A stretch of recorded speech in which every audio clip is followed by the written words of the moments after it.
like I had mentioned, what we're going to be doing is we're going to be doing a three-part training for our seller system and for our listing system. And the purpose of doing this is for the new agents that come on the team, we have you guys focus on buyer business and getting really good at buyer business first.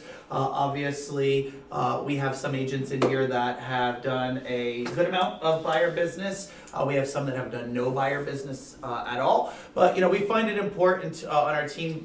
The systems that we have, our buyer system and our listing system, are two completely different animals unto themselves. Both are very, very systematic. Obviously, on the buyer side, we're systematic in the way that we generate and convert and talk to leads in our 21-day follow-up process and everything that goes into that, right? The buyer presentation, just from beginning to end, from generating leads all the way through converting leads. Well, for our team, it's the same thing on the listing side, except it's a completely different system altogether. From the way that we generate leads and the conversations that you have and the psychology and the questions that you ask. But it is a system unto itself, right? And in order to really build a pillar of your business, in order to grow the listing side of your business, you have to be willing to put forth the same amount of time and effort and focus in education and growth and training and practice to actually be able to fully reap the benefits of the listing side. So what we want to do is put together a really comprehensive training. Obviously, guys, this is the first step is to sit in here and do these trainings. We're going to have one this week, we're going to have one in a couple weeks, and a one in a couple weeks after that. This first section, we're going to be talking about just the habits and the mindsets and the prospecting and the focus and the goals and the things that you have to do to really build that listing portion of your business. We're going to be talking about scripting and conversations and questions and lead sources and all of the pieces that we need to be familiar with and the habits that we need to have to really start building that seller pipeline, right? That's the first step. Build the pipeline, prospect for the business, have a plan, get really, really good at your scripts, put people in your database, build a database of sellers. Obviously, when you are working on buyer business and developing a database of sellers, you can literally double your business down by doing the same thing for sellers on the listing side. So the ultimate goal in today's training is going to be about the habits and the lead sources and the lead generation and the process to create and find those leads and opportunities, put them in your database, and then the process of how to follow up with them over time. The next portion of our listing process is once you get to the point that you're going to either set an appointment with this client to either go preview the home,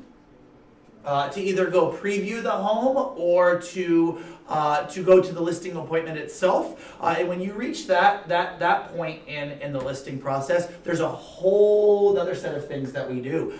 From a marketing standpoint, from what Haley's doing, we've got pre-listing marketing materials that we send out. We send out bomb packages. We send out emails and confirmations for Zillow. We send out our Zillow profile in an email and our team video. And we do a substantial amount of pre-marketing. And then also preparing for those appointments, right? What do you do to prepare for a preview appointment? What do you do when you're going on an appointment to preview a home and not to list it? What can you bring with you? What does the conversation look like? What is it that you need to identify to know that it's time for a preview appointment? So in the next training, we're going to do everything involved with pre-listing appointment, preview appointments, the marketing materials that go along, and then preparing for that appointment, right? We're going to do a training like this where we talk about those tools and we talk about the marketing tools. We're going to also talk about some of the other tools that we use in the listing process, like the equity evaluation, the market absorption rate, the net sheet. These are some of the differentiating points that we use as part of our system to do things differently than every other agent. So we're going to do a training on that where we sit in here and we talk about the equity evaluation and the net sheets. We're not going to really get in depth into how to do those in this training. We are going to record a separate video where we do a screen share and we have detailed training on how to create an equity evaluation, how to pull the comps, how to plug the things into the equity evaluation, how to pull the data, and how to actually create the equity evaluation. but we're gonna do a side video where we have a video that is just the steps and processes that you need to take to do the equity evaluation and net sheet. And you still learn that hands-on through the listing mentor program as well. We're not going to get away from that, right? Listen, everything that you're learning here, this is the framework. This is going to be the things that we need to start doing, whether we're brand new agents, right? Because you guys can do things as new agents to start building developing a seller pipeline. Even though you may not be prospecting for seller business yet, there's conversations you can have with with buyers you're working with and sphere of influence. Whether you're brand new, whether you're the middle agents where you're ready to start developing a seller pipeline and start prospecting. So we're going to give the foundation here and the training and record it and be able to put it in our library for people to go back. But this is not in place or in lieu of the mentorship program. Guys, with our mentorship program, once you get a certain amount of buyer business under your belt and we're confident that you're ready to make that move and start working on the listing side, then we're going to put you through the listing mentor program, which is 5 deals that you're going to work with Jeff hand in hand. And what Jeff's going to do, he's going to take all of the things that we talk about in these trainings, all of these habits and all of these systems, and he's going to be training you hands-on throughout that process. And he's going to be working with you and building the equity evaluations. But these are going to be it is really important. And what we're going to have overall is a comprehensive training and process to train you on these systems. We'll have these videos that you can go back, that equity evaluation. Yes, Jeff's going to sit with you once, but you may need to go back and watch that video 2, 3, 4 times to really remember. I know that we have agents on our team right now that have done equity evaluations 5 or 6 or 10 times that still need to get better at creating those equity evaluations, that still need to get better at understanding the data in there so you can present it to your clients. So yes, it's going to be all encompassing. It's going to be the video training. I was picking up what you were putting. Yeah, it's going to be the in-person training, it's going to be the video training, and then it's going to be the mentorship program.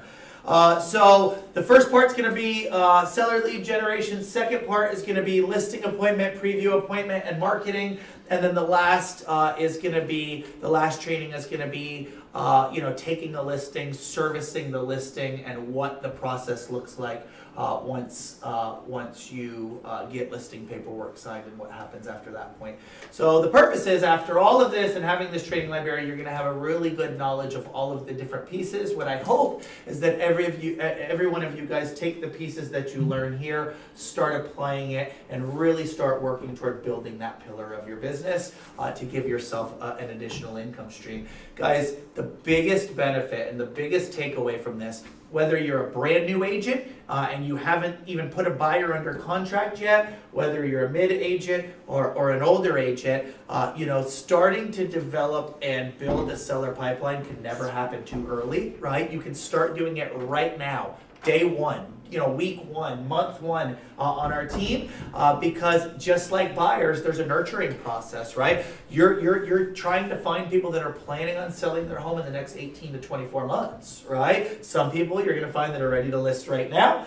Sean's made a cold call and booked an appointment on the first call and listed that appointment a week later. But the real strategy is to find people and talk to people that are planning on selling in the next 6 to 18 months, putting them in your database, and then nurturing them along. So even if you're a brand new agent, you're adding these sellers to your database 6 months from now, 8 months from now, 12 months from now, when you're a lot more seasoned and you've got a lot more experience under your belt, you're going to be ready to start making that transition and start working listings, but you'll already have a database of sellers that's built up. Guys, the whole benefit of this whole thing, the whole purpose is, if you are diligent and you're focused and you have daily focus and prospecting habits and goals that are geared around sellers, and you're building and developing that seller pipeline, then ultimately it gives you the ability to double your business, right? If you can do 15 to 20 buyer sides and then you build up a pipeline and do 15 to 20 seller sides, that's a really balanced business. And it gives you the benefit, if you're only working on buyers and only developing buyers and only really focusing on those systems, then your business is going to be completely dictated and run by buyers, right? And the problem is what happens when it changes from a buyer's market to a seller's market, right? Think about how awesome of a position you'll be in when you have an equal amount of opportunities in your database of buyers and sellers at the same time, right? Even now in the tough market that we're in, we're squeezed for inventory, right? So even though there's a bunch of buyers out there, and we'll feel it over the next few months as there's a lot more activity in the market, it's still a tough market. Even though you're working with buyers, it's a great market. It's hot, but it's hard to find homes, right? Well, imagine if you have that really strong buyer database, but you also have a strong database of sellers as well. So even when it's tough for buyers to find homes, now you've got sellers that you can find to list homes. When it shifts from a buyer's market to a seller's market, and you've started building up, or when it shifts from a seller's market to a buyer's market, and it's a lot easier to get listings, or it's a lot easier to convert on listings, then you've already got that database that's built up with those opportunities in it. So the goal is to build up equal amounts of buyers and sellers, and you're naturally just going to be able to double down on the amount of business you get because of that. Okay, so what I want to get into is just some of the meat and potatoes of what it is that we're talking about, guys.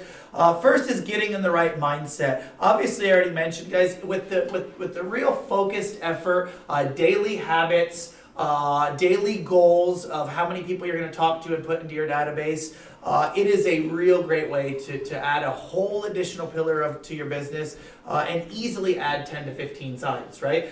We do it on the buyer side. Most seasoned agents on this team do between 15 and 25 buyer sides a year. We can easily do that same thing with seller side. It just takes the same effort and time. Think about all the time and energy we're spending on the buyer side. Use some of that time and energy or create additional call blocks. Right? It doesn't all have to fall within 3 hours, guys. We're building a business. We're growing a business. All your prospecting, it's not required that every bit of prospecting that you do falls within that 3-hour time block, right? We're still in a growth phase. Every one of us are individually growing our business. So even if you can't fit both buyer and seller prospecting into your call block each day, if you're serious about developing a seller pipeline, create an additional call block each day. But you have to have a focused and daily effort towards sellers to really reap the benefits of that. You must have a daily focus. You must have daily habits and goals to effectively create this pillar. Guys, again, you can't make seller calls sometimes. You can't prospect every once in a while. You can't do it 1 day a week or 2 days a week or 3 days a week. You're never going to build up the consistency or the rock solid scripting or understanding the questioning or just really being in the right place at the right time. Guys, a lot of what we do with the repetition and the consistency and doing it every day is we put ourselves in the right place at the right time, right? It's not always that you're you're the most talented or you have the best scripts, or it's just that you're doing it more than anybody and you're doing it more consistently and you're doing it systematically, so you're going to find more opportunities. But you can't. For that. Yeah, so it really is that, showing you from just overall, just from you and your prospecting habits, you've built your business. Your business has thrived and died on the consistency of your prospecting habits, right? There is no magic formula. If you do it consistently, the business will come, right? But you got to do it every day. You can't toy around with sellers. You have to make a focused effort to put the time and the energy and the habits on it on an everyday basis to reap the benefits. You must be very deliberate and consistent with focus and habits, guys. We're going to talk about this a little bit more, but I think it's extremely imperative that when you are working sellers, that you pick a single lead source, you pick a single script, and you focus on getting better at that every single day. Now, by a single lead source and by a single script, I'm not saying that every single day you have to call the approved list, or every single day you have to call the purchase list, or every single day you have to call this list. But you do have to find a focus area, right? If you're gonna focus on expireds and withdrawn, then you need to focus your effort every single day on expired and withdrawn, right? New expireds to the market, new withdrawn to the market, aged expireds, aged withdrawns, expireds from 5 years ago, withdrawns from 5 years ago, and you need to go really, really, really deep and get really, really good to get the benefit from that lead source. If you're going to decide that you want to call these targeted lists that we have, right, the approved list or the purchase list or the absentee owner or the probate list, you've got to pick those targeted lists, and you can just say, hey, that's the area of focus. I want to focus on these targeted lists. You don't have to just call probates. You don't have to just call absentee owners, but you have to get really good at understanding that crowd and those people that you're talking to. Guys, we're really good with buyer business, right? We're really good with buyer leads, right? Mm-hmm. We converted over 100 internet buyer leads last year. That's awesome, right? Do you still think that we're missing opportunities? Fuck yeah. Do you think we're missing a lot of opportunities? And that's with the consistent effort of getting really good every day. Imagine if you're working sellers and you call this list today and that list tomorrow, and absentee owners this day, and probate owners this day, and withdrawns this day, and you're just kind of going at it haphazardly. Are you going to miss opportunities? Mm-hmm. You're going to miss every opportunity. Because think about that focused and consistent effort that we put forth in the buyer system to get better, and we still miss opportunities. If you're just toying around and scratching at the surface with the sellers, and you're not digging deep, then you're going to miss a lot of opportunities there. That comes back to the shiny object. Yeah, right? And here's what happens. Well, I tried to call withdrawn last week, and those lists suck. I tried to call the purchased leads last week, but man, nobody answered. Oh, I tried to call expireds, but they're all mean. Well, guys, that's going to happen, and there's going to be a reason for every single lead source unless you do it every single day really, really, really consistently, right? Has anybody cold called around neighborhoods or done something of that sort? Does it suck? Yeah. Right? But if you do it every single day, does it work? Yeah. Ed Guro, you pulled him out of a list that you've called 50 times, 100 times. And because you did it consistently over and over and over, you pick up the phone one day and book an appointment for 3 days later and list his house for $585,000 or whatever you did, right? Because you just did it every single day.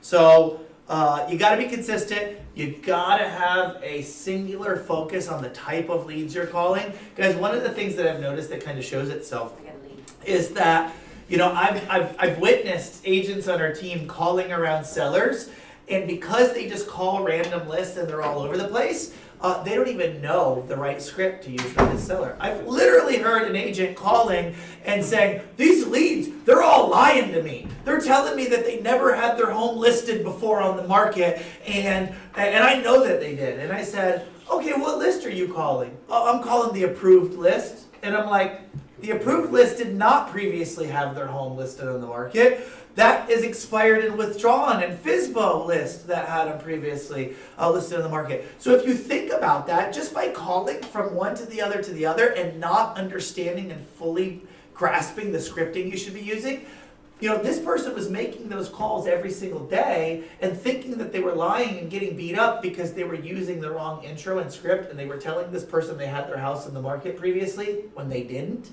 There's no success. There's no chance at success when you do that.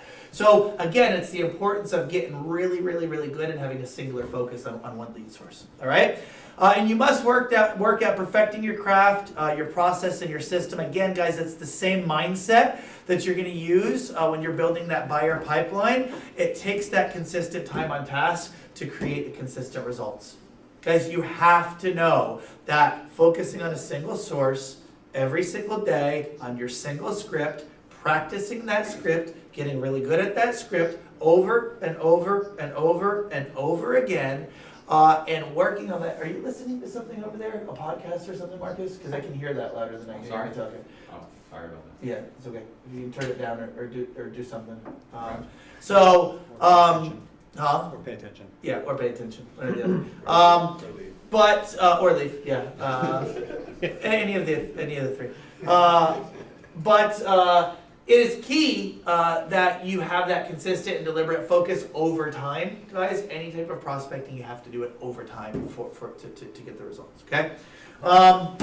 Prospecting for sellers, guys. The necessary habits. If you are going to choose, which I would highly encourage, if you're going to choose to create a seller pillar of your business and go after this every single day, you have to have minimum habits and focus that you are committed to on an everyday basis. Obviously, guys, committing to a minimum of 1 hour per day of prospecting for sellers, even if it doesn't fit into your normal call block, you need to add additional call block for sellers if necessary. Again, guys, if there's one thing that I can say that's going to differentiate you on the seller side, it's the consistency of the habits of doing it. Just every single day. Guys, listen, we have 3 hour call blocks.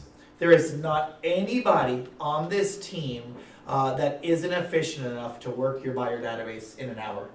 Right? We can all work our buyer database in an hour to an hour and a half, right? I think we can all, does anybody disagree that on 90% of the time, you can work your database and your buyers in half of your call block if you keep up with your database correctly, right? If you're keeping up with them on a normal basis, does anybody agree, right? 100%. I think Sean has told me that his database takes about an hour a day to keep And keep I've up. got 220 people. He's got 220 people. So if you're efficient, that leaves you with two hours a day to be able to focus in different directions.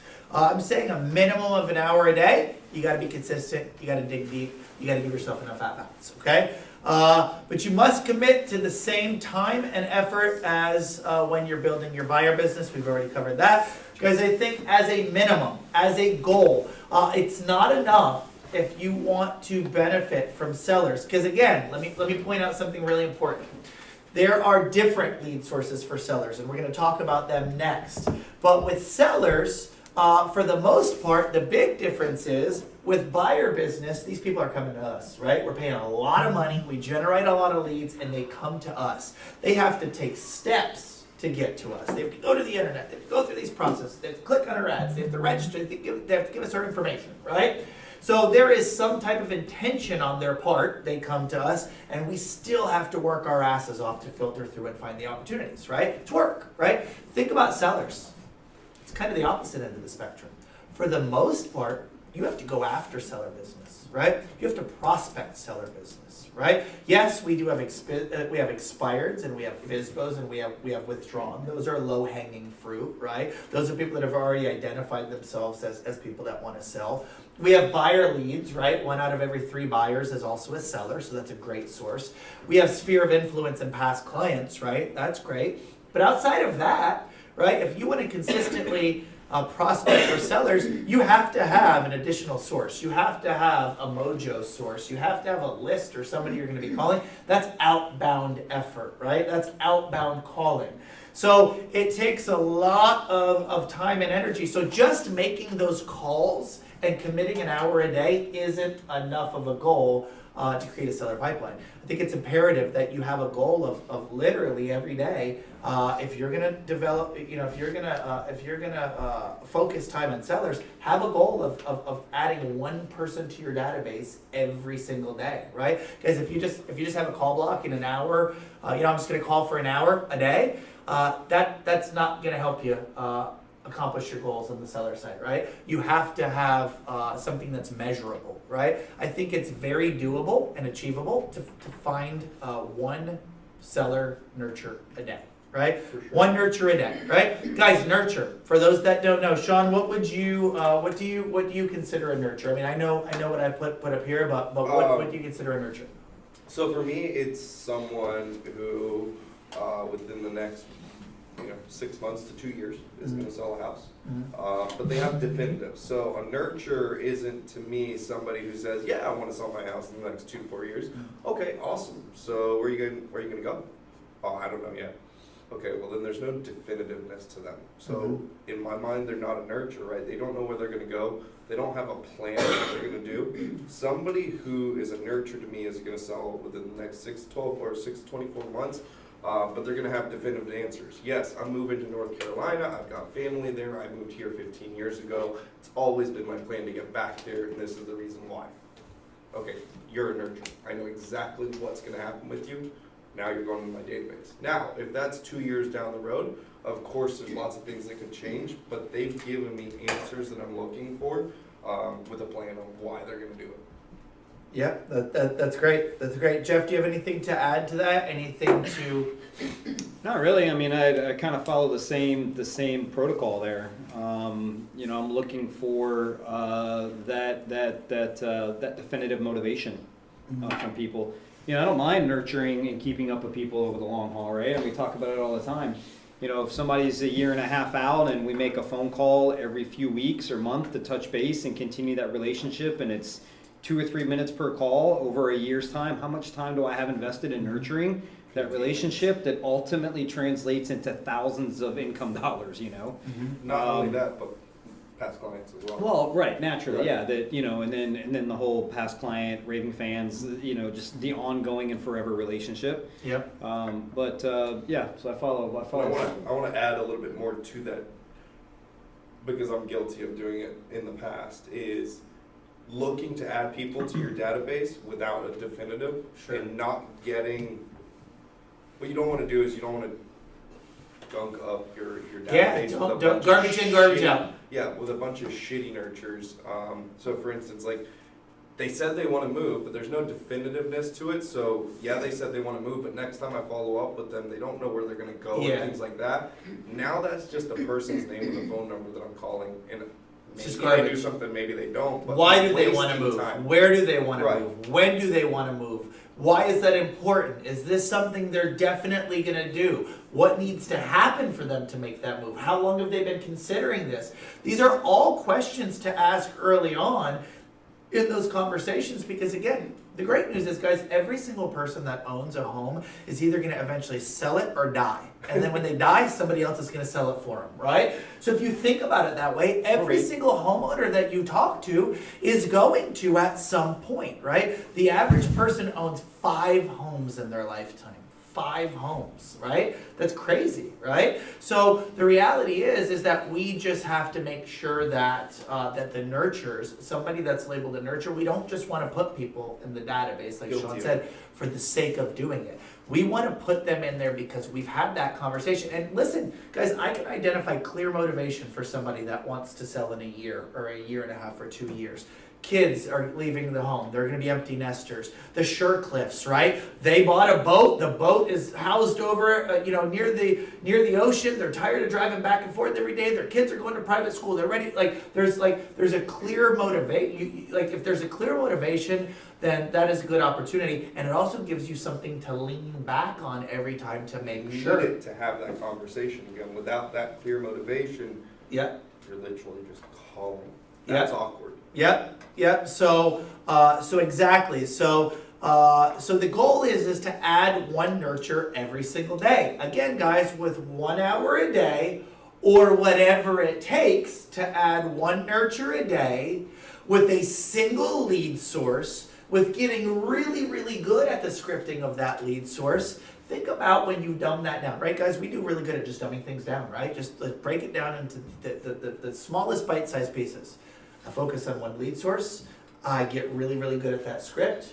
I do it for at least 1 hour a day, or until I find that one nurture a day. That's 5 people a week.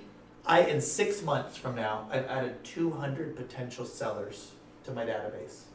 It's game changing. 10% of that. Awesome. It's game changing, but it's game Especially if you changing, give right? both sides. And Right. do you know, like with the focused and really, really laser-like, a laser-like vision and a focus and a really good script, does anybody doubt that you can add one seller nurture to the database a day? It can absolutely happen. Jeff's done it. I mean, absolutely. But it's just these things, right? The key is just pick a lead source. Get really good. Pick a script. Get really, really, really good.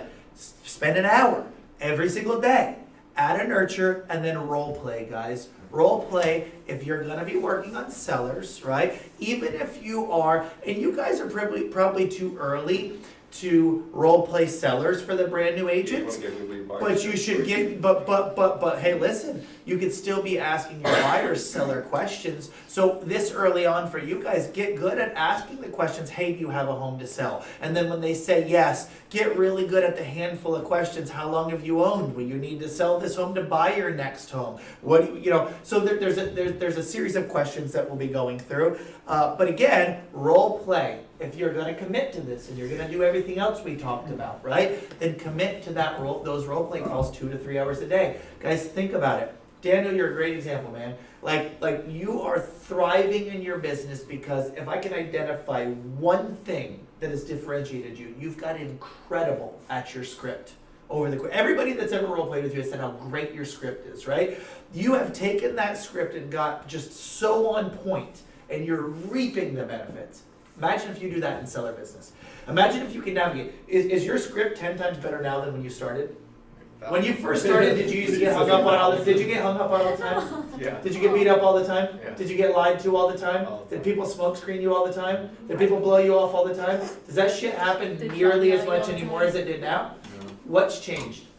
Is it the leads? Is it the people? Is it the pool? Is it different? It's your script that's got you better, right? But it's also the fact that you took a lot of pride and were very diligent at practicing that script, right? Like your script is exactly how we teach it. Like we teach our script, right? And some people take it and follow it and learn it, and some people kind of don't do much with it and kind of do their own. But the people that take it, Tiss, she follows our script or our script verbatim, right? Alexis, you follow it verbatim. Sean, you put some twists in it, but you follow it very well, verbatim, right? Like when I role play with you two guys, it's like I'm listening to myself, like the questions that I used when I did it. You do it verbatim. The same thing with this, but it's come with practice over and over and over and over and over and over and over and over again. And it's crazy because the same shit that's happening to you brand new people happened to these guys when they're brand new, but when you get good at your script, it doesn't happen anymore. So hang on a minute. So a single lead source with the script that you got really freaking good at and did minimum of an hour a day, you saw success. That's no, it is, it's that simple. Just point. But That's how the point. Simple. That's how simple it is what we do, and that's really how simple this is. But it's building and starting from scratch, and it's realizing that it's different questions, it's different psychology, it's different emotions, it's different emotional attachment, it's different rapport that you're building with clients. It's a different scenario. So role playing that and getting really, really, really good at that is important, okay? And then again, focus on a single lead source and prospect your ass off and get great at what you do, okay?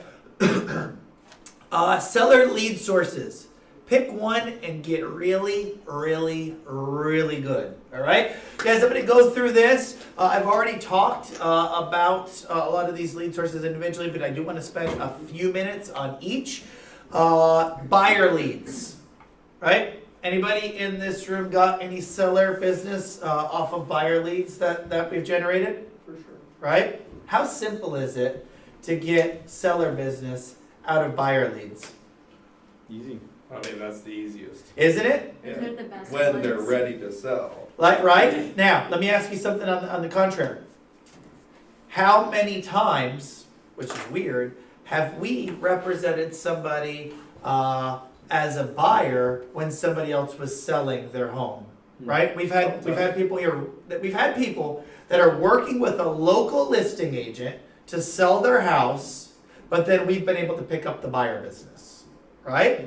Okay? Because that listing agent didn't do a good job at converting or asking the right questions or really engage. That listing agent was looking at that listing business and that's what they got, and they didn't focus on the buyer business and they lost it. They lost an equivalent amount of money that they were making on that listing. They could have doubled down if they would have asked the right questions or serviced these people the right way, right? Imagine how easily that can happen with us. Imagine how easily that can happen with the buyer leads we're talking to if we're not asking them the right questions on the seller side, right? One out of every 3 people that purchase a home have a home to sell. Guys, it's so easy to convert that business. Just asking the questions, right? And let's talk about that for a second, really quick. On buyer leads, guys, I put down, do you have a home that you need to sell to make this move? It's that simple, right? Hey, Mr. and Mrs. Buyer, that sounds awesome. You want to move, you're getting married, whatever, you're upsizing, you're downsizing. Hey, in order to make this move a reality, or do you have a home that you have to sell in order to make that move? Awesome, great. And then you just dig deeper with those questions, right? Maybe you don't dig deeper with those questions right there at that point, but you definitely circle back around and dig deeper with those questions. That same thing comes from, hey, are you renting or do you own? Mhm. Oh, you own, okay, awesome, and you need to sell that house in order to purchase a new one? Mm-hmm. Yeah. Absolutely, absolutely. Anything else that you guys are asking? I mean, I think that's the easiest business to convert just by asking that. Do you rent or do you own? Okay, great. Do you have a house that you're going to need to sell? Okay, great. Do you have a house that you're going to need to sell to make this next move? Right? It's that simple, but it's capitalizing and not just hearing the answer yes and then moving on and assuming, but digging deeper. Yep. Sometimes I don't know where to go. Like, say I'm talking to a buyer and you have to have a home to sell. Like, do you immediately go into, okay, what is it about this home you don't like, or do you stay with the buyer side and find out more what they're looking for, and then later on trying to dig in their current home and trying to, I guess, not jumping the gun. Great question. Great question. I'm going to tell you what I do personally, and then I want to hear other opinions or what I would do personally. I'm a big proponent on, as I have conversations with people, I'm asking questions, and I don't necessarily always capitalize on the answers I get right away. I'm gathering information that then I'm then going to turn around and use later on in that conversation, or I'm going to backdoor it later, because what's going to happen is, because of my personality and being like, go, go, go, go. If somebody says, yeah, I have a house to sell, and I immediately jump on that and I go, okay, great, tell me about the house. It's going to be a little too much. So what I do is I gather that information. I called them, right, because they were a buyer lead, because they were searching properties. So I want to build all my rapport through that, right? I want to build my rapport through getting excited about their move and why they're moving and where they're moving and all of these things.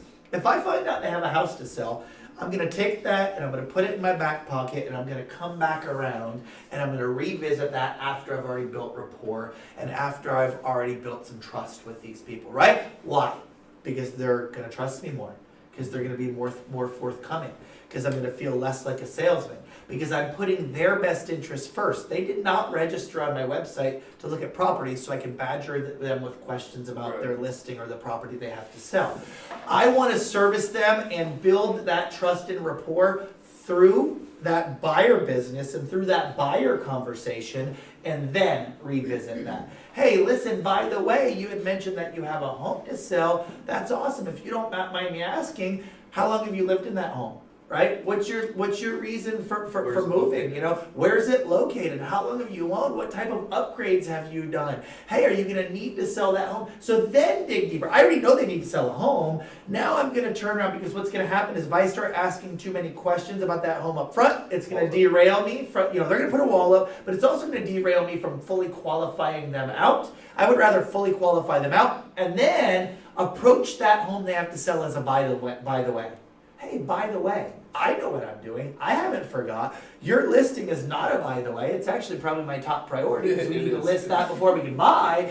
But it's just for the sake of that conversation and that rapport, I've already built the trust with them, and I'm going to be able to come back. That's my personal opinion, but I also want to get y'all. Same thing. Same. I think the only thing I would pepper in, and I'm sure you do this too, but just let them know that you have the ability to help them with that. Right, Mm-hmm. but I don't dive deep at that point. Right. Again, if this is a buyer lead and it's a lead capture, they want to see houses, right? So I want to make sure that I'm building that rapport and that trust and earning their business through making sure that they're seeing that on the front end, and then absolutely circle back around. I'm just not going to sidestep it completely and just go, oh, okay, great, and then move on. Hey, that's fantastic when the time comes. I'd love for the opportunity to talk to you more about that, but right now let's focus on this.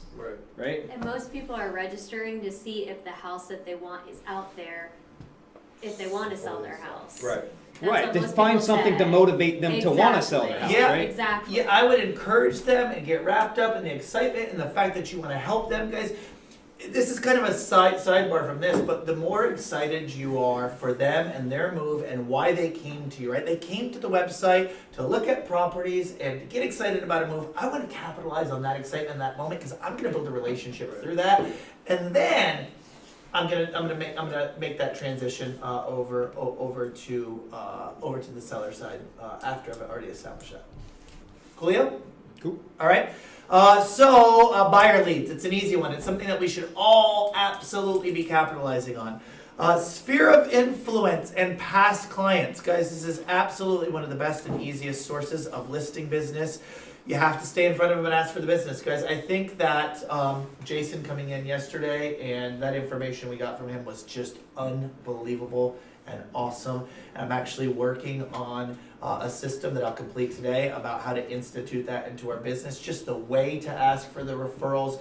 And I love the line of, who can you introduce me to that's thinking about buying or selling a home, right? I want to have a focus tonight during our call block on sphere of influence and past clients and connecting and capitalizing on the fact that it's the beginning of the year and we're going to sell a lot of homes this year and it's going to be a great year in real estate. And hey, who can you introduce me to that's thinking about buying or selling a home this year, right? But that is an easy conversation to have, guys. Your sphere of influence, your people that you just sold, guess what? They're going to move in and make friends with people in the neighborhood. And they're going to know neighbors that are going to sell homes. They're going to know people at the office, at school, at church, on their kids' baseball team. So you got to lean into, and these are, again, the buyer leads and the sphere of influence and past clients. Those are sources that we already have. Those are people that are already that are already in our stable and in our database. So they don't even take a lot of extra effort. It's just staying in front of and asking those questions. Right? That's a pretty straightforward and easy one. Okay. The third one.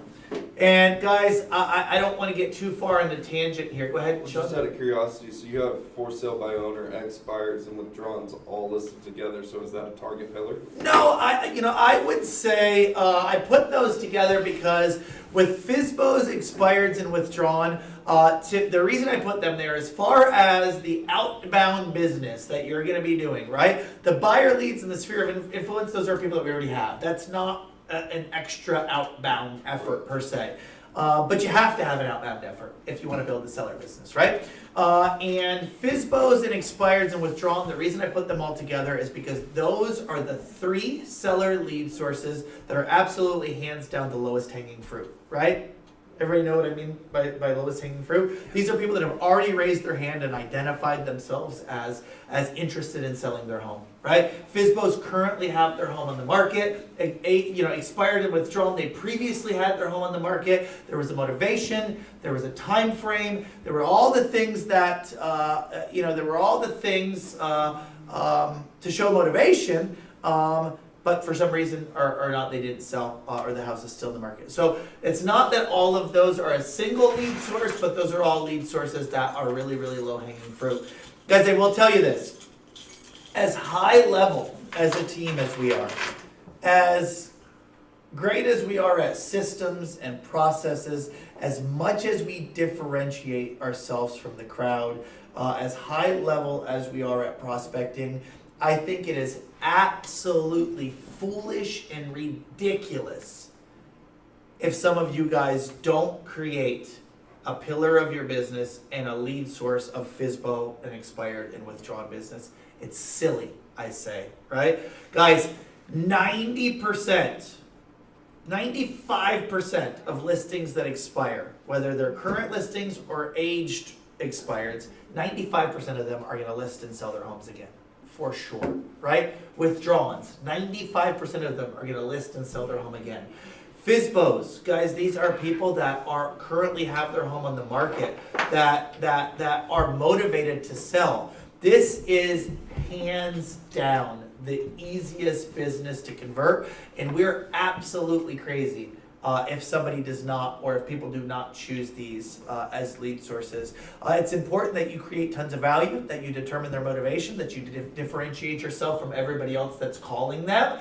Guys, that's the big thing is, we have the systems to convert these types of leads. We have the differentiation points, right? Could you imagine, like, I just think about with a focused effort daily and really great scripting on how easily anybody on this team could murder FSBOs, just absolutely blow them out of the water, right? Because with FSBOs, all you essentially have to do is convince them of how you could sell their house for 3% more than they can, right? Because most FSBOs are willing to pay a buyer's agent already, right?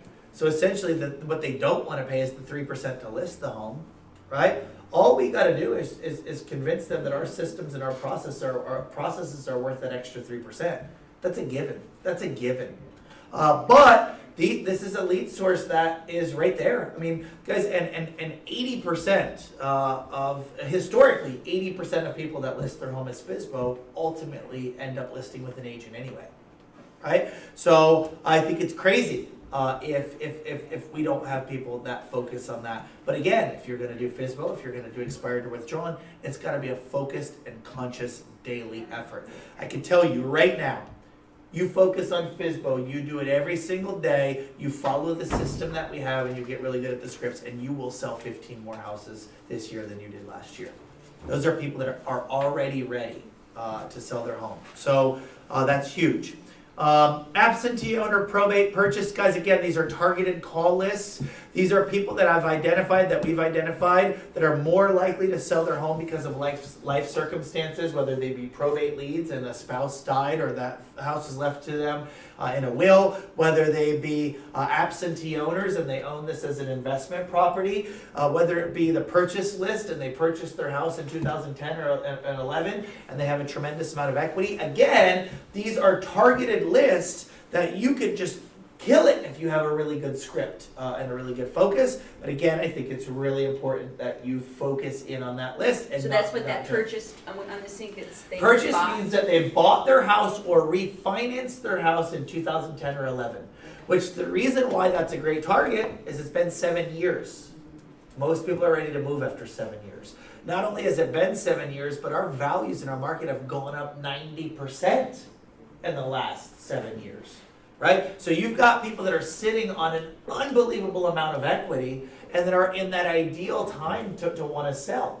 It's huge, and the scripting on that is so it could be so awesome if you just work on that work on that scripting. So that's an additional lead source. And then circle prospecting, guys. Circle prospecting, just cold calling, that's obviously the highest hanging fruit, but it will yield results if you just call consistently and prospect and have great scripts. Again, everybody that owns a home is eventually gonna sell that home or die, right? So as long as you're calling people that own a home, there is a future potential. But I will say, here's where I think as a team we can improve.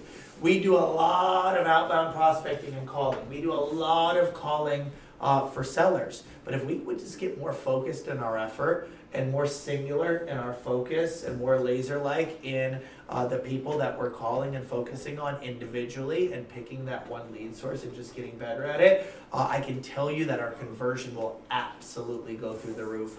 The epidemic that I see now is we do a little bit of this, and then a little bit of this, and a little bit of this, and a little bit of this, and a little bit of this. And guys, last year, we sold 10 deals from Mojo, right? Which we could easily triple that. And I'm talking about Mojo cold calling. Mojo cold calling, not Mojo pulling from sync lists. I'm talking about Mojo calling from lists and stuff. So we could easily triple down on that with just a focused and concerted effort. Okay? Any questions, any additional ideas on lead sources, anything else there? No? Are you gonna start farming? Is that a pillar that we're gonna? Yeah, absolutely, but that just takes an additional hire on my part. I didn't know if that was In 2 considered years. in that. Yeah. Yes, no, farming is part, one of the big hires that I'm planning, the big hire that I'm planning on making this year is a marketing manager. I just need somebody to manage that whole thing. And the point to that is once we do start farming, that is a great source. I would highly suggest that once we start farming 32803, that at least one of you pick one of those areas, one of those neighborhoods that we're gonna be farming in, and use that as an area to prospect on the Circle phone, because they're gonna be seeing us in the mail every month, they're gonna be seeing us on Facebook every month. Those calls that you make are just gonna be through the roof. Yes, telepathy. So scripting for sellers, guys. Again, find one script that works for you and work daily on getting better at that script. Role play your script daily and apply it on your own calls until you perfect it. Guys, in these seller calls, it's extremely important, and it gets better through scripting. You have to build rapport in order to establish motivation. You have to establish rapport in order to get these people to open up. Remember, guys, the number one goal in buyer leads, right, is to build rapport up front, build trust, share in their excitement to get them to tell you the truth, right? We've all gone through it where we talk to buyers and they don't, we talk to buyers, we talk to buyer leads, and they don't, and we miss out on that opportunity because they're not honest with us, or they're not forthcoming, or they don't give us the right information. Imagine how easy it is for sellers to not open up to us or tell us the truth or give us the information or answer the questions. They didn't sign up on our website. They didn't come to us. They didn't solicit us. We're coming out of the blue calling them. So we have to build rapport to get the, because you know what? I could call somebody and go, hey, this is Tom calling with the Nickley Group. I just wanted to give you a call because, we got a lot of buyers looking in your neighborhood and we're just looking for sellers and there's not enough homes to go around. You know how easy it is for somebody to go, nope, I don't know anybody. Nope, I'm not gonna sell, but they're really contemplating selling and they just talked to the neighbor yesterday that's thinking about selling. If they don't know you, if they don't like you, if they don't trust you, if there's no rapport, it's easy for them to lie to you. Think about when you go to the store to buy something and somebody asks, hey, can I help you? And you go, nope, I'm just looking. Like you went there with the intention to look and they asked to help you and you said no and lied to them. Imagine if you just call somebody out of the blue and said, hey, are you thinking about selling your home? They're not going to just spill the beans and go, oh my God, I'm so glad you called me. I am thinking about selling your home. I was just waiting for you to call. Right? So it's Jesus that. sent me. Yeah, it's that much more important to build the trust and to build the Can rapport. we, maybe not this training, or another training, can we talk about that? Because I feel like I hear everyone say the same thing, and I already know how they're gonna get the response. They say, oh, I was calling around your neighborhood, wanted to know if you had any friends or family who are thinking of selling. No. Okay, what about you? No. Okay. It's just. Well, but you got to build rapport around that, and I've heard Sean. You can work right past through That's You what can I'm work right saying, past it. is That's like- great. That's awesome. I'm glad that you love your home so much and you're planning on staying there. How long have you lived in the neighborhood? Get them talking about themselves. How long have you lived there? That's great. What's your favorite part? That's a great neighborhood back there. So you guys are planning on staying there forever? You go ahead, Sean. And not just that, so that's the start of the script, but you have to expect for these people to say, nope, nope, nope. Right. And you just have to get through that first, right? Because they're gonna say that. You're calling this person out of nowhere. I agree.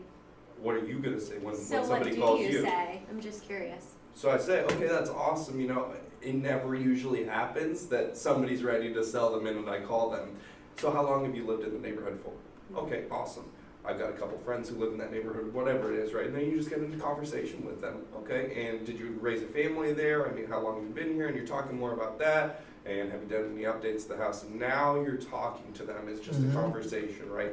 And eventually you can then circle back around and go, okay, so, do you plan on staying in this home for the foreseeable future? Or is there a plan at some point to make a move? You got to come back. Yeah, you got to come back. I think, Sean, you nailed it. Rapport and then come back. Yeah, I think it is. Building the rapport, then come back. I think Sean nailed it when he said you have to expect that they're going to say no. You have to know that they're going to say no.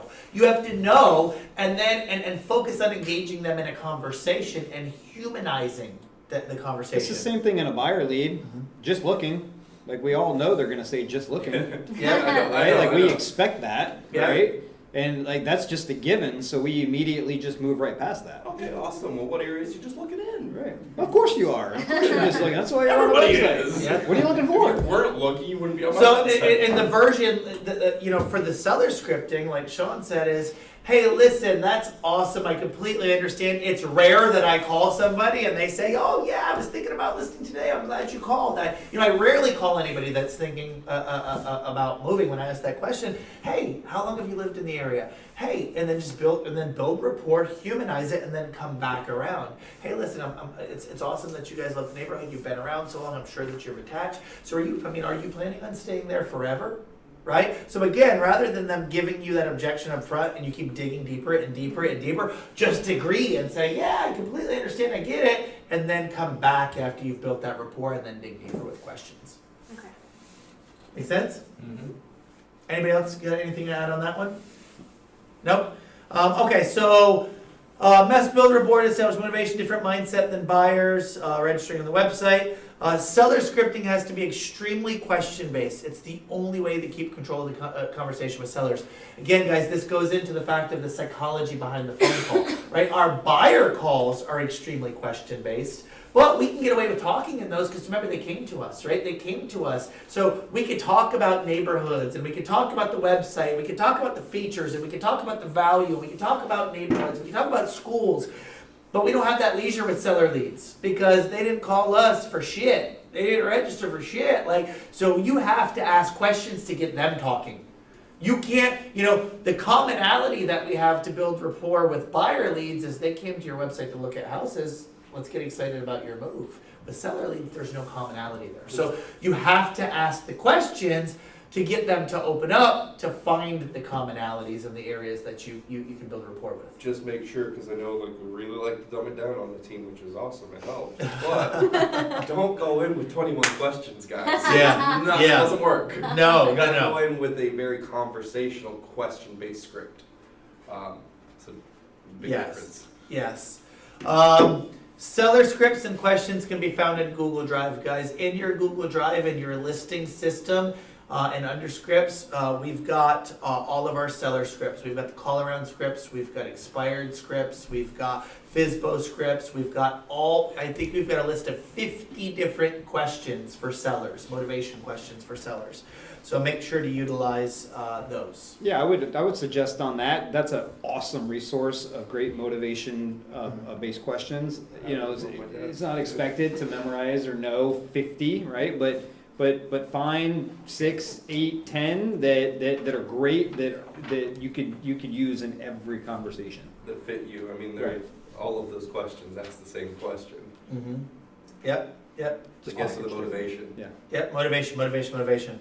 So after that, it's all about the quality of questions you ask, guys. And it is really, the motivation can be established in a handful of questions, right? But the most important details that we have, really, I think about, when it comes to qualifying a seller, there's a few things that we have to determine. Motivation. But once after we determine motivation, I really have to determine whether it be early on or late on in the process, I have to determine the sellability of this person's property, right? If they're motivated and they want to move and they want to sell their house, the next thing we have to determine is your house really sellable? Is your situation really realistic? Is the goal that you're trying to achieve really able to be accomplished? A good example is Alexis got a buyer lead a week or 2 ago or 3 weeks ago, and this lady wanted to sell her house that she bought out in Kissimmee or somewhere, and she bought the house, and this lady was super motivated. Alexis asked all the motivation questions. Where do you want to move? When do you want to move? Why do you want to move? And the lady's super motivated. So what does she do next? She starts asking about the house, right? How long have you owned? What do you owe? What do you need to get out of the house? And come to find out, this lady, through that line of questioning, once the motivation was established, now let's ask the questions to see if she can really sell. The lady bought the house 8 months ago. It's out in Kissimmee. She hasn't done any updates. She paid $160,000 for it. And her goal and what she needs to accomplish by selling this house to move out, she wants to sell the house for $200,000. And you didn't like that? Well, it is a seller. Now, 8 months later, no upgrades in Kissimmee. The lady wants to sell the house for $40,000 more than she bought it for, or $50,000 more. So guess what? By asking that line of questions, what did it help Alexis do? It helped. Disqualify. Well, it helped Put it in her. the pool. It helped her have the conversation and Swindle. tell the lady the things she needed to hear and not the things she wanted to hear. It helped her. It helped her have that tough conversation, and it ultimately helps her disqualify, right? Because she was She able to. unsubscribed yesterday. Yeah, so Is she was not able. a nurture- Is she not a nurture though? Like 2 years down the road, that house will be sellable or not?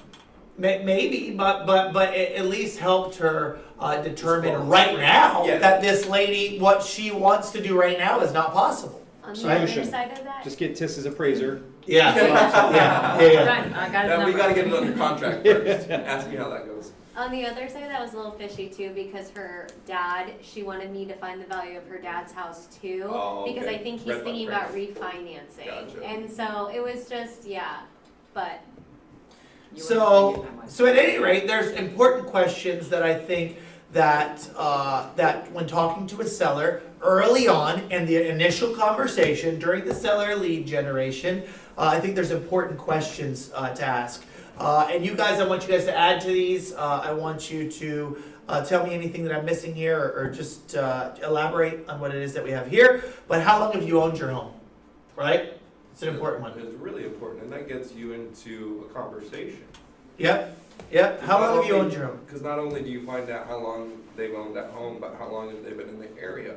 This is their first home they ever owned, right? And so you're getting more and more questions. This is just building more of a connection. Yeah. As a new person, like, what's the kind of red flag response that besides like like something like that, like what that we should look out for, or kind of? Well, there's not really a red flag response at this point. This is just a piece of the pie, right? Because even now, people that bought in 7-8, they can break even if they want. We'll get people now that bought at the height of the market. We'll start finding that those people will start putting their house on the market and selling with just the intention of breaking even.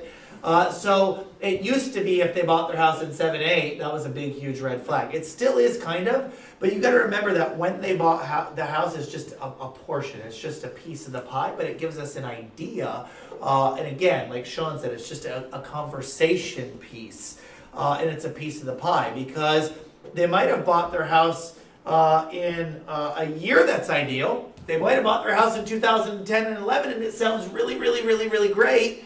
But they still may have an unrealistic expectation of what that home is going to sell for, what they're going to be able to get out of it. So it's just a piece of the pie, so I don't think that there's necessarily, but if they bought their house in the last 6 months, but that's not always either. Chris just had a home that he sold in Miami that people bought 8 months ago, right? So you would think that's a red flag, but the difference between Chris's people and Alexis's people is Chris's people, the motivation was the guy was in the Coast Guard and he got offered a job of a lifetime in San Diego, and these people already accepted the job and are moving to San Diego and they don't want a rental property in South Florida, and they were even willing to have to bring money to the table to sell that house. So that wasn't really a red flag. That was the first piece of the pie, but the following questions, right, were the ones that made that a really good lead. Right.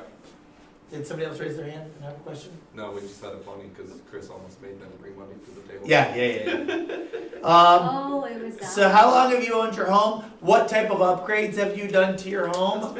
Again, listen, and this is also too, again, a conversational piece. They want to talk about their home. It also helps you too, if at any point, remember, I'm taking notes. If this is a seller lead, I want to take notes. I want to gather information. I want to know if it's if they own a home, don't you want to know about the upgrades and what they've done and whether it has brand New windows, new kitchen in 2012, updated bathrooms Especially if we're gonna do the 2014, things like research that. on it. And even if they're 6 months or 12 months away, if you're gonna do the research now, it helps to know, but even if you're not gonna do the research now, it's good to know for when you call them in 6 months or you talk to them in a year and they're ready to sell, right?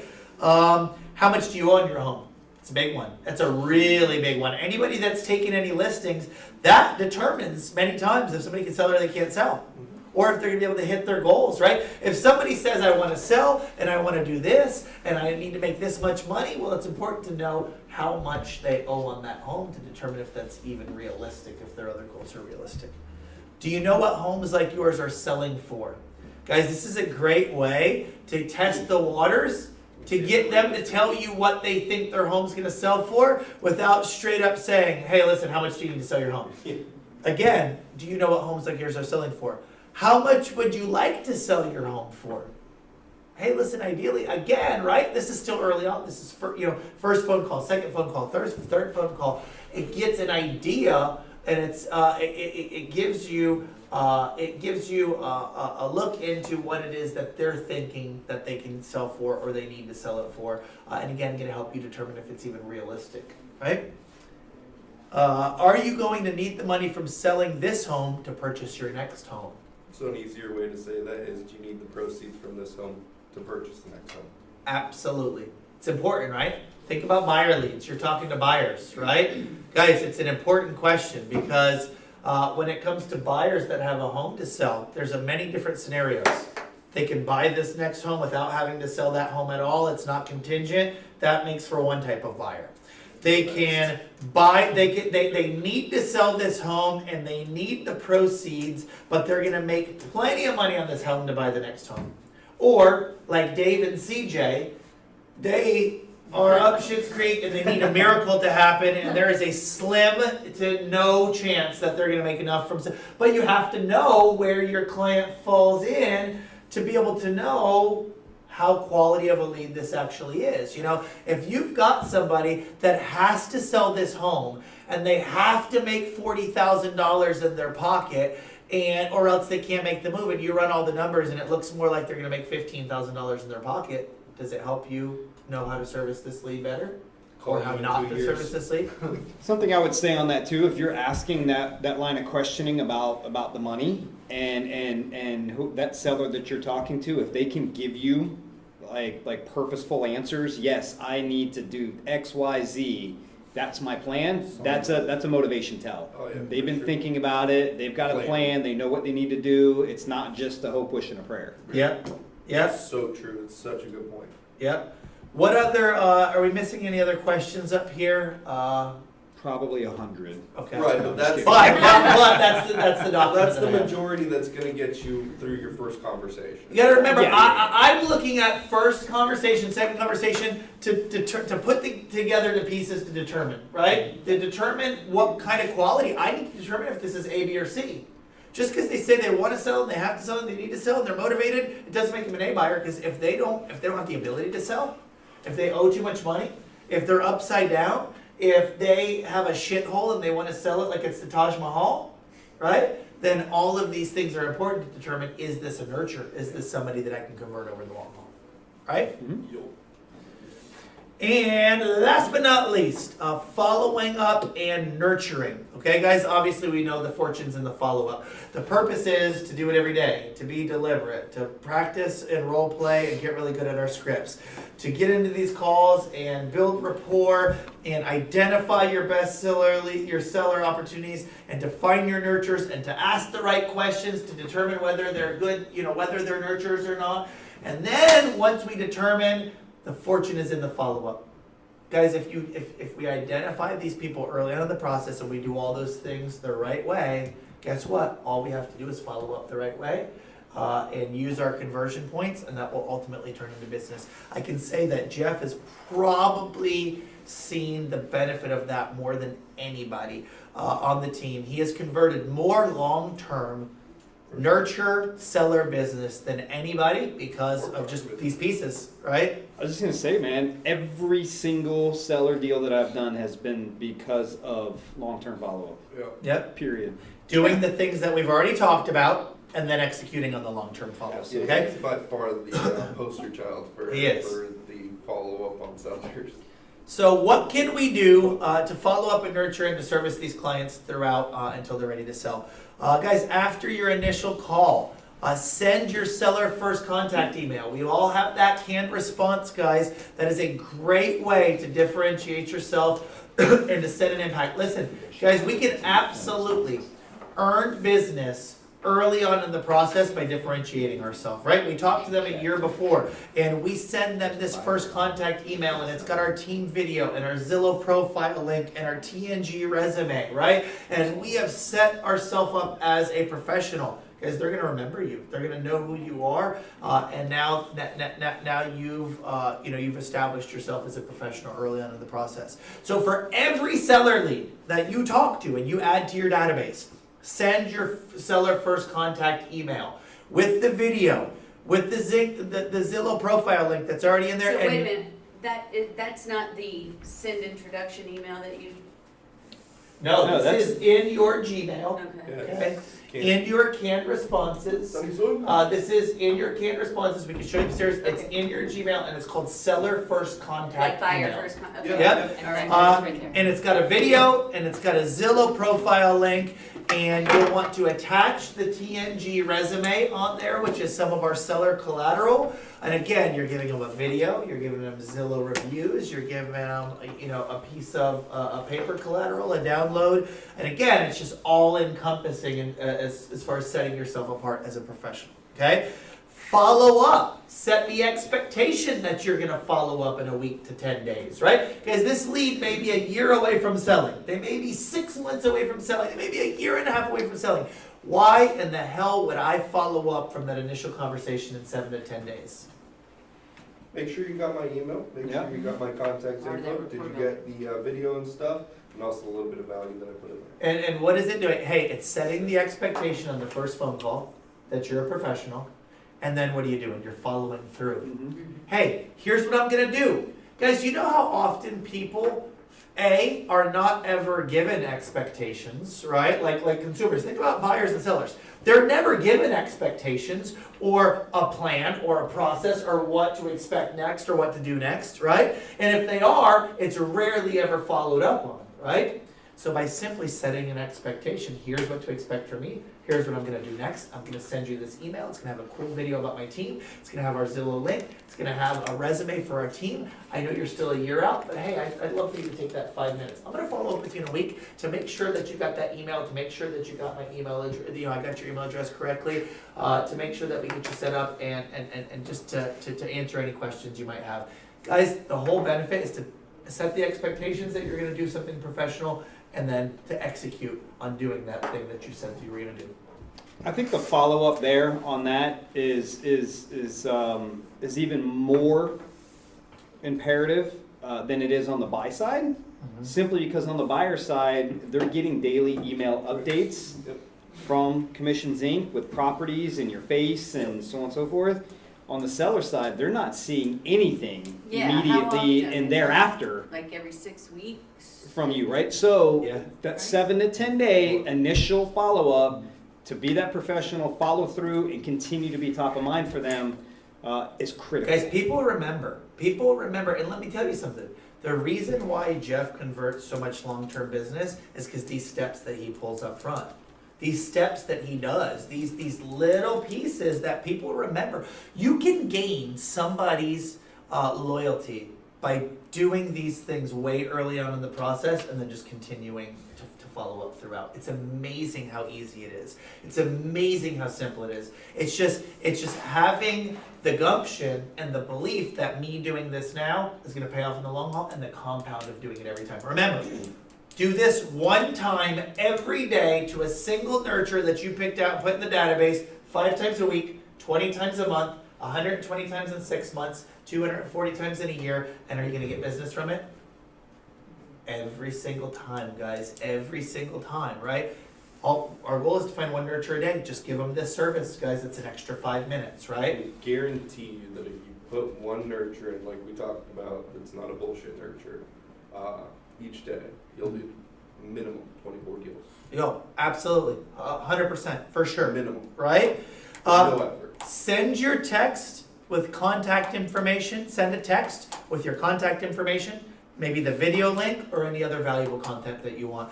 Guys, that collateral that we have, the seller infographics, the seller information sheets, which are all in Google Drive. We have digital formats of all of those things that you guys can download onto your phone. And when you talk to a seller, you can say, hey, I'm going to send you an email with this, this, and this. I'm also going to send you a text with my contact information. In that text, I'm going to send a link to a seller video, our team's seller video, or our team intro video. Or I'm going to send you a text with a document that has some of the differentiation points and explains what our team does. Guys, that seller infographic is powerful. It talks about how many homes we've sold and how quickly we sell them and what we do differently. And guys, I've had it created in a format that you can attach it to an email. And guess what it does? It's a paper trail. In 6 months from now, when you text that person and it pops up, guess what? They don't just see a random text pop up from you, but they see that last video you sent to them. They see that last text that you sent to them with that PDF image of how we differentiate ourselves on the seller side, right? I just happen to think about something. I'm just curious what the group thinks about this, right? What if, right after that phone call, the text that you sent also had a quick little selfie video just saying thank you for the conversation, right? I mean, just thinking technology, now you're putting a face with the name, right? And all your contact information. What do you think? What are your thoughts? Do you That's think that funny that you said that, because this buyer that I had last week, they're gonna be here in June, blah, blah, blah, but she said, we've talked a couple of times, and then like the last time we talked, she said, send me a picture of yourself so I know what you look like. It's on my email. Sandy sounds like that. I was like, I said, no, how about, I'll send you my grandbaby, and she goes, I send the video because I'm in the video. That's true, it's so true, I say in my It'd be phone nice, call, like a you little- get to see me, I just wondered. you get to see me in the video, get an idea of who I am. It's not up there. I just thought about it as we were talking. Yeah, good thought. Also, another differentiation I point. just don't wanna scare Nobody else everybody does off that. with my mug. Nobody. I was gonna say, if you're pretty, that works. If you're me and Sean, that does not. Daniel too. Daniel too. I promise you, I'll close more business because of Daniel, that. Daniel. I gotta cut today, that's right. This is Daniel. It was great talking to you today. I think we can only do Colin if he's sitting there like this. Tom would have to do the countdown. Yeah. 3, 2, 1. Yes. Guys, automatically, when you put a nurture into the database and you label them as a seller, any of the seller labels, right? When you put a nurture in the database and you label them as a seller, they are automatically going to be put on the seller drip email campaign, right? Depending on the time frame that you labeled them. We have less than 6 months, greater than 6. We have seller hot, seller warm, seller nurture. Depending on their time frame, they're going to go on a seller drip email campaign. That seller drip email campaign is good content, it's good education, and again, it's just a step that you don't even have to do. Just label them as a seller, and they're automatically going to be put. And when they're put on that drip email campaign, it's coming from you with your email signature, with all your contact information. Again, another piece of value. Also, what happens is when you put them in our database with an email address, it's important too, guys, to always get email addresses from these leads, right? Especially when you're doing outbound calling. But when you put them in there, they're also going to go on our video marketing campaign, and they're going to get 2 videos a month from the team as well. Okay? Now, last but not least, you're going to want to follow up and requalify based on the lead's timeline. Okay? Guys, here is the easy way to look at it. If the lead is greater than 6 months away from selling their home, cut that time in half and call them then. So if the lead says they're a year away from selling, call them in 6 months. I don't feel the necessity to call them in a month or 2 months or 3 months. But call them 7 to 10 days later, let them know that you're going to follow up with them in a few months down the road. Follow up with them. So whatever, if it's greater than 6 months, cut whatever their time frame is in half and follow up with them then. If once it reaches less than 6 months, I would be making monthly calls. Guys, there's a lot of information and a lot of conversation that you can have when they're less than 6 months away. What are you doing to get the house ready? What's your next steps? Requalifying, talking to a lender if they're going to buy again, additional collateral, additional value that we can add. And again, at this 6 month time period, you want to stay in front of them often, because if you're not in front of them, guess what? They're going to be talking to other agents. They're going to be going to other websites. Maybe they're looking at under buy. There's just other opportunities for people to snake them from you, which you don't want to do. And if they're warm and hot, I would call them every other week. Once they reach that less than 60 days away, I'd be calling them every couple weeks to every week until you get up to that point. Also, once they get to the warm and hot, you need to be thinking about setting a listing preview and getting there in person and getting belly to belly and offering value and putting a face to the name and really concreting that business. And we're going to be talking about setting the preview appointment and when to do that in the next training. But that's your follow-up process. So with buyers, we set the precedent that I'm gonna check back in a couple of days. So with this at 7 to 10, are you still telling them so that you're checking? Absolutely. Okay. The biggest purpose is to let them know they don't need a call from us in 7 to 10 days, but what we're doing is we're setting forth a professional precedent. Hey, it was great talking to you. Here's what to expect from me. I'm gonna send you an email, and it's gonna have a video and a link to Zillow, and it's gonna have our team resume on it. Please take 10 minutes to go over all the information. I'm also gonna send you a text with my contact information and a link to a video or some information about my team. Please save my name and my number. I'm gonna follow up with you in about a week to 10 days. Just wanna make sure that I got your email address right, that you got my email, and answer any questions you might have. So you're setting the expectation of what you're gonna do, and then you're gonna send that email. Then you're gonna send that text. Then you're gonna follow up. You've concreted yourself as somebody that's, a person of your word. Any other questions? I have a question. So for the greater than 6 months, let's say it's a year and you call them in the 6 months or so and they don't answer, you leave a voicemail. What are you trying to, what I'm wondering is okay, someone who's 2 years out, you call them, they don't answer. Do you call back within a week to see if you can get them on the phone, or are you just leaving that one voicemail? How does that work? I think that's where I get kind of lost in the sauce. Well, if they're 2 years out, I'd call every 6 months. Yeah. And just I'm leave not them, gonna and wait they don't a year- answer, just leave a I'm not gonna voicemail. wait a year to call them back. No, right? I know what you're saying, but I'm saying you just leave a voicemail and then you call in the next. No, Jeff's really good at that part. I mean, I mix it up, man. I'll call, and if I don't get an answer, I guess it depends on how that initial conversation went as well, right? But if somebody's a year out and I'm gonna follow up in 6 months, and I call in 6 months and I don't get them on the phone, right? Then I'm gonna give it another 2 or 3 weeks, and I'm gonna send them a text, Okay. right? If no response from that, I'll give it another month. Then maybe I'll send an email or I'll call back again, right? So it's not just call only, Yeah. voicemail, no voicemail. I mix it up and try different angles to try to get in touch with them, but not beat them over the head. You know what I mean? Right. So it's not that I, in my mind, think, okay, it's going to be specifically 3 weeks this time or that time, whatever. I just set my next follow-up for a few weeks out and either make it a text or an email or a phone call, depending on what my last attempt was. Okay. And that's worked well. And I know you mix it up and you get. and the beauty there is that it's not just one type, right? Where they're getting, where they don't want to look, they don't want to answer the call because they see it's my phone number again. It's an email from Gmail. It's an email from Commissions Inc. It's a text from my number. It's a voicemail from my number. So you're not bashing them over the head.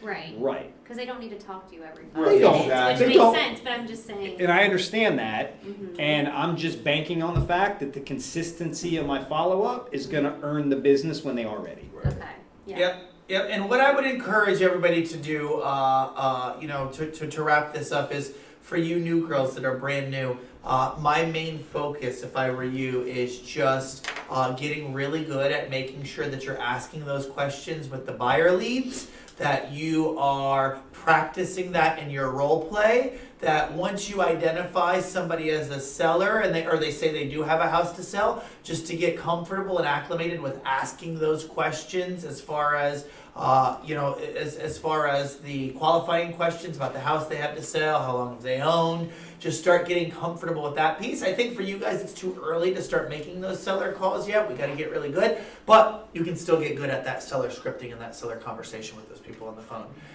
For all of the rest of you guys that have been here for any length of time, if this is something serious that you are planning on adding to your business, then I would start immediately instituting the things that we talked about today into your business. Meaning, pick a lead source, right? Start role playing that lead source, 2 to 3 times, or start role playing those calls 2 to 3 times a week. Start picking partners strategically, right? If I were you guys role playing seller business, I would role play with Jeff. I would role play with Sean. I would role play with Tiss, because these are the guys that have the most experience with those sellers calls and conversations. I would start, doing an hour of that prospecting every single day. Start having the goal of adding one nurture, right? These are actionable steps that you can take immediately and start putting in your business. But if you don't put them in and start focusing on it wholly, you can't expect to start building that seller business and pipeline fully either. So I would encourage you guys, if you are contemplating and thinking about it, now is the time to jump in, because we're going to be continuing this, continuing this training throughout, the next few weeks. We're going to have 2 more series, and this is a time to strike while the iron's hot. Coolio? Awesome. All right. Awesome. Let's wrap it up. Yo.